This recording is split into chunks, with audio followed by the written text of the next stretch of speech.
Raad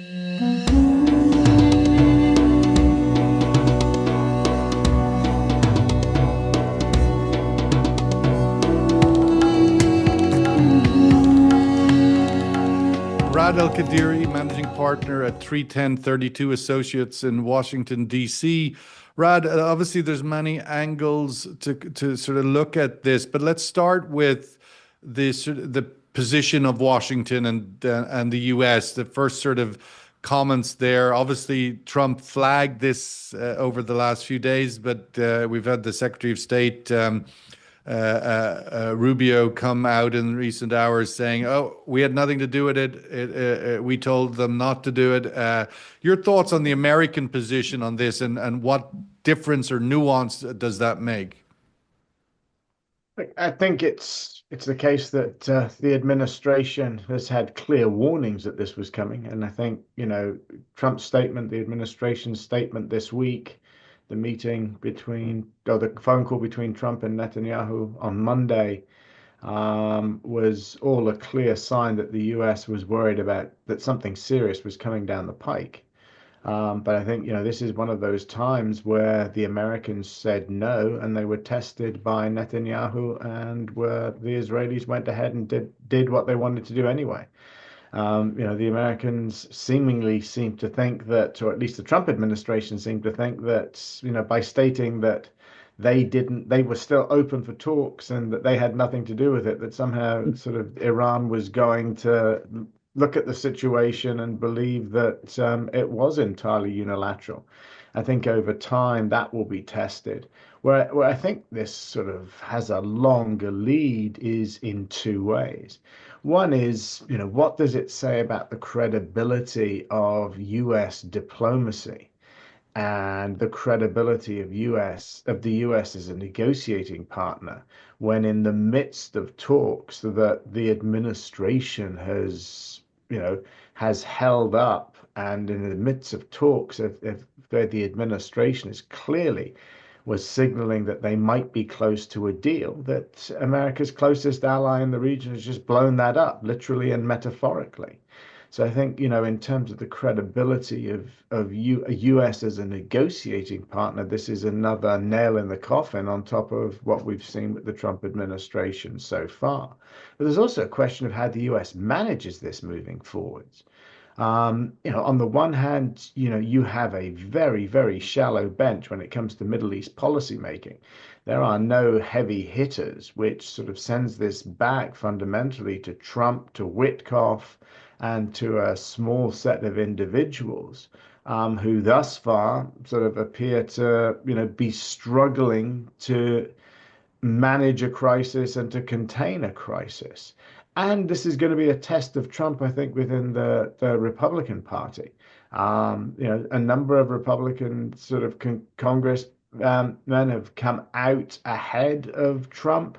I've had statements of clear support for Israel and clear support for the notion that somehow this was defensive and preemptive. And Lindsey Graham's statement, I think, on X when the news first broke of "Game on, pray for Israel" gives you a sense of the mood there. So I think as we move forwards there's also going to be a domestic aspect to this. And the final question of if there is a large scale Iranian retaliation, which sort of appears to be on the cards, does the US then become actively involved? That's how it became actively involved last time. And in this occasion, is the US going to stand aside and let Israel be attacked? Or is Well, the US it's going to get involved? And if it does, then you've got a three-way war in the region, not just a two-way one. the regional reaction I mentioned earlier. We've had some condemnations from the GCC states. Paint to us a picture of how does this, what are the ripples of this across the region in the current context of the scale of what we're seeing, the possible fractures that could appear, do you think? I think it's early days. I mean, I think the first thing that the region is going to want to do is batten down the hatches. I mean, this is a conflict that it didn't want. It signaled very clearly that it didn't want. It's obviously sort of a number of the key states, the UAE and Saudi Arabia, have improved relations with Tehran measurably over the past year or so, and now find themselves, prey to the consequences of a conflict that they've not been involved in, and have probably sort of not been that well informed about the imminency of. So it really goes back to what the Israelis intend to achieve and over what on what scale, and what the Iranian response is. And Narendra mentioned sort of decapitation, and I think that becomes the sort of key thing to focus on, is that this isn't just about nuclear facilities. This is about the Iranian military capacity writ large and its chain of command writ large. It's something more akin to what the Israelis did with Hezbollah, than surgical strikes that are that are aimed specifically at the nuclear program. And if it does go on over weeks, certainly if it goes on over days, then the region is going to become more and more concerned. I think where the Do we have risk any lessons that we can learn or extract from the Hezbollah? You mentioned the experience in Lebanon last year, where Israel seemed to have a unilateral ability to implement serious consequences for the destruction of Hezbollah, and obviously Gaza is just a bunch of people. That Israel can enforce its writ on something as great and as large as Iran in the way they've done. I think we're about to find the answer to that out in the next sort of 72 hours.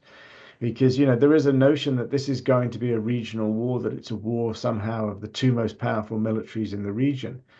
Israel has material superiority, and the United States has ensured that Israel has had material superiority to any army in the region. And I think where it starts to become uncertain is if the Iranians do try to respond, and their response is parried, at what point that then gives the Israelis the confidence to launch this on a larger and more extended scale. And that's the lesson from Hezbollah.